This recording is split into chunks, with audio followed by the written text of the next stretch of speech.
Last week جو ہم نے اختتام کیا تھا تھیولوجی آف لا کے بارے میں ہم دیکھ رہے تھے، شریعت کی علم الہیات. تو اس کے بارے میں چند ایک چیزیں ہم نے ڈیفائن کی تھی کہ جو شریعت ہے یا لا ہے وہ اپنی ذات میں اس کا بنیادی پرپز ہے کہ خدا کے ساتھ انسان کی فیلوشپ، انسان کی جو فیلوشپ ہے، رفاقت ہے، خدا کے ساتھ بنی رہے. اسی لیے خدا نے شریعت دی. اور دوسرا شریعت کا مقصد کیا ہے کہ نہ صرف انسان کی رفاقت خدا کے ساتھ بنی رہے بلکہ انسان اس زمین میں، اس لینڈ میں قائم رہ سکے جو خدا نے اسے دیا ہے. سو پہلا پرپس فیلوشپ کو قائم رکھنا ہے. دوسرا پرپس انسان کو اس زمین میں قائم رکھنا ہے جو خدا نے ایز اے گفٹ انسان کو دی ہے. اور تیسرا آف کورس اس کا پرپس تحفظ فراہم کرنا ہے. سو اس لیے جو بعد میں سینا کے پہاڑ پر شریعت ملی اور پھر جو قوانین خدا نے موسیٰ کو دیے، اس کا بھی بنیادی پرپس یہی ہے کہ خدا کے ساتھ اسرائیل کی فیلوشپ بنی رہے. دوسرے نمبر پر اسرائیل اس ملک میں قائم رہے جس پر وہ قبضہ کرنے کو جا رہے ہیں. اور ایڈیشنلی یہ جو شریعت ہے یہ ان کے تحفظ کے لیے ہے. اور شریعت کے بارے میں ہم نے یہ بھی جانا کہ یسوع مسیح کا اس پر کیا موقف ہے، اور وہ یہ ہے کہ میں شریعت کو پورا کرنے آیا ہوں. اور پھر اس میں دو خاص ٹرمینالوجیز ہم نے سیکھی تھی، ایک شریعت کا فضل اور ایک فضل کی شریعت. شریعت کا فضل یہ ہے کہ شریعت میں انسان کی گناہ بری فطرت کے باوجود خود خدا راستے بناتا رہا ہے انسان کے لیے.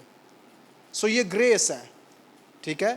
نیو ٹیسٹمنٹ میں ہم گریس کو کیسے ڈیفائن کرتے ہیں کہ خدا نے انسان کو اپنی مرضی سے مسیح کے وسیلہ سے نجات دی ہے. یہ فضل ہے. اور یہی پال کہتا ہے کہ تمہیں جو معافی ہے وہ فضل کے وسیلہ سے ملی ہے. رائٹ. سو فضل کا جو ایلیمنٹ ہے یہ بائبل کا کانسیپٹ ہے. یہ نیو ٹیسٹمنٹ کا ہی صرف موقف یا کانسیپٹ نہیں ہے. It is all over in the Bible. ٹھیک ہے. وہ الگ بات ہے کہ ٹرمینالوجی ہمیں نیو ٹیسٹمنٹ میں ملتی ہے، لیکن اس کا ہرگز مطلب نہیں ہے کہ یہ تھیم، یہ کانسیپٹ ہمیں اولڈ ٹیسٹمنٹ میں نہیں ملتا. فضل سمپل یہ ہے کہ خدا نے انسان کی کمیوں کے باوجود، ناکامیوں کے باوجود اسے راستے فراہم کیے ہیں. ٹھیک ہے. اور شریعت میں فضل اس طریقے سے ہم دیکھ سکتے ہیں کہ خدا ایک ایک چیز کو مائنیوٹلی یعنی بڑی ڈیٹیل کے ساتھ، تفصیل کے ساتھ بیان کرتا رہا ہے تاکہ اسرائیل خدا کی حضوری میں بنی رہے، قائم رہ سکے. سو شریعت اپنے ذات میں بری نہیں ہے. ٹھیک ہے. اور پھر ہم نے دیکھا تھا کہ فضل کی شریعت کیا ہے. مسیح یسوع نے شریعت کی حقیقی تفسیر و تشریح جب کی ہے تو فضل کی شریعت کو جب ہم میچ کریں، اگر ان کا تقابلی جائزہ لیں، ایک طرف ہم شریعت کا فضل رکھیں اور ایک طرف فضل کی شریعت رکھیں، تو آپ کو اور مجھے اندازہ ہو جائے گا کہ فضل کی شریعت زیادہ، انسانی انداز میں بیان کرنے لگا، زیادہ سخت ہے. شریعت میں آپ گناہ کے مرتکب تب تک نہیں ہے جب تک آپ نے گناہ کیا نہیں ہے، ان ایکشن. لیکن فضل کی شریعت میں آپ نے جب سوچ ہی لیا تو بنیادی طور پر آپ گناہ کے مرتکب ہو گئے. سو یہ ڈفرنس ہے. ٹھیک ہے. اب آج ہم غور کریں گے چند منٹ تھیولوجی آف سن، گناہ کی علم الہیات پر. شریعت کے بغیر گناہ کی پہچان نہیں ہو سکتی. یعنی کہ جہاں شریعت نہیں، قانون نہیں، وہاں پر گناہ ایگزسٹ نہیں کر سکتا. اور یہ آف کورس نئے عہد نامہ میں بھی ہمیں ملتا ہے. پال سم ویئر وہ کہتا ہے کہ گناہ کا وجود، یہاں جو شریعت ہے یہ ہمیں گناہ کی پہچان دیتی ہے. رائٹ؟ یعنی کہ جب تک شریعت نہیں تب تک گناہ کا وجود نہیں ہو سکتا. یا دوسرے الفاظ میں گناہ کا وجود تو ہو سکتا لیکن گناہ کی پہچان نہیں ہو سکتی. کیونکہ شریعت یا کلام وہ معیار ہے جس سے ہمیں پتہ چلتا ہے کہ یہ گناہ ہے یا نہیں. ٹھیک ہے؟ کوئی بھی جو عمل ہے، ایکشن ہے، بات ہے، گفتگو ہے، وہ ہم میئر کرتے ہیں. پیمانہ کون ہے ہمارا؟ کلام خدا. رائٹ؟ اور جو کلام خدا ہے، جب اس کے پیمانے سے ہم کسی بھی ایکشن کو تولتے ہیں تو پھر ہم ڈیسائیڈ کرتے ہیں کہ یہ عمل گناہ کی زد میں آتا ہے یا نہیں آتا. سو کلام خدا ہمیں گناہ کی پہچان دینے کا کام کرتا ہے. اور جو شریعت ہے اس کا وجود ہمیں گناہ سے آف کورس پہلے ملتا ہے. اور یہ ہمیں کہاں پر مل جاتا ہے؟ باغ عدن میں. اور شریعت کیا ہے کہ تم سب پھل کھا سکتے ہو، لیکن جو درخت باغ کے بیچ میں ہے اس کے پھل کو نہ تم چھونا اور نہ تم کھانا، جس روز تم کھاؤ گے تم مرو گے. سو آج ہم اس کی تھیولوجی پر بھی تھوڑا سا ہائی لائٹ کریں گے گناہ کے ساتھ، کہ جو بنیادی طور پر خدا نے کہا تم مرے گا تو اس کا بنیادی طور پر اس کا مطلب ہے کیا. سو بنیاد ہم نے یہ اسٹیبلش کی ہے کہ شریعت جہاں پر نہیں ہے وہاں پر گناہ نہیں ہے. جیسے اس کی سادہ مثال میں یوں دوں گا، اکثر اوقات ٹریفک جب اشارے پہ ہم کھڑے ہوتے ہیں تو اکثر اشارے بند ہوتے ہیں، اور بائی لا جب اشارہ بند ہے تو آپ اس کی پابندی میں نہیں ہے. اس لیے جہاں پر اشارہ بند ہوتا ہے نا وہاں پر آپ کو کوئی ٹھہرتا ہوا دکھائی نہیں دیتا، سارے گزرتے رہتے ہیں اپنا اپنا راستہ دیکھ کر. لیکن جیسے وہ اشارہ آن ہو جاتا ہے، اب آپ لا کے انڈر ہیں. اگر آپ ریڈ کو کراس کریں گے تو جو ریڈ نشان ہے وہ آپ کو کیا بتا رہا ہے کہ ناؤ یو ہیو کمیٹڈ سن. اگر آپ رکے نہیں، سو وہ کیا کہہ رہا ہے؟ رک جائیے. شریعت کیا ہے کہ ریڈ کو دیکھ کر آپ نے رک جانا ہے، یلو کو دیکھ کر آپ نے اپنی تیاری پکڑ لینی ہے، اور گرین کو دیکھ کر پھر آپ نے چلے جانا. یہ شریعت ہے. رائٹ؟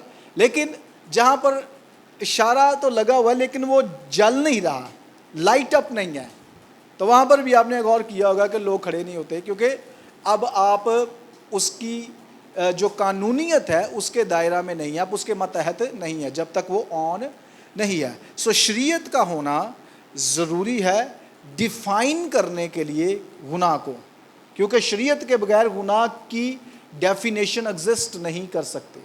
ٹھیک ہے؟ اسی لیے آپ نے غور کیا ہوگا کہ جب آدم اور حوا سے آف کورس خدا نے انہیں احکامات دیے ہیں، لیکن پھر جو پراپر اس کی ڈیولپمنٹ ہے، تفسیری جو ڈیولپمنٹ ہے، وہ موسیٰ کے دور میں آ کر ہوئی ہے. ٹھیک ہے؟ خدا بولتا رہا. ٹھیک ہے؟ کیونکہ ہم نے پیدائش پہلے باب میں خدا کے بارے میں کیا سیکھا ہے؟ خدا بولنے والا خدا ہے. رائٹ؟ خدا کلام کرتا رہا ہے، خدا دیکھتا رہا ہے، خدا محسوس کرتا رہا ہے. رائٹ؟ لیکن پھر جو ڈیولپمنٹ ہے لا کی تفسیری جو وہ لیٹر آن ہوئی ہے. میں ایک خادم کی بات سنا تھا، اس نے بڑی پیاری بات کی. اس نے کہا کہ یہودیوں کو جو قوانین دیے گئے وہ 613 آئی تھنک ان کو کاؤنٹ کیا جاتا ہے کہ 613 قانون دیے گئے ہیں. اور وہ خادم کہتے ہیں کہ انسان کو 613 قانون خدا کو دینے پڑے، کیونکہ وہ 2 قانون نہیں سمجھ پایا. ایک اوبیڈینٹ بس کرنا تھا، ایک حکم کو ماننا تھا. لیکن جب وہ ایک حکم کو انڈرسٹینڈ نہیں کر پایا، تقریباً 2 دیے گئے نا، یہ نہ کرنا اور یہ کرنا. سو 2 حکم دیے گئے، ایک ڈونٹ اور ایک ڈو. اور جب یہ 2 حکم انسان ان پر عمل نہیں کر پایا تو پھر خدا نے 10 حکم دیے. جب 10 احکام پر بھی عمل نہیں کر پایا تو وہ پھر 613 میں تقسیم ہو گئے. اینی ہاؤ، سو فاؤنڈیشن کیا ہے یا کنکلوژن کیا ہے کہ لا ایگزسٹ کرنا چاہیے گناہ کی شناخت کے لیے. ٹھیک ہے؟ سو ابھی ہم بائبل مقدس کو نکالیں گے اور دوسرا باب دیکھیں گے کہ بیسیکلی گناہ کی جو ڈیفینیشن ہے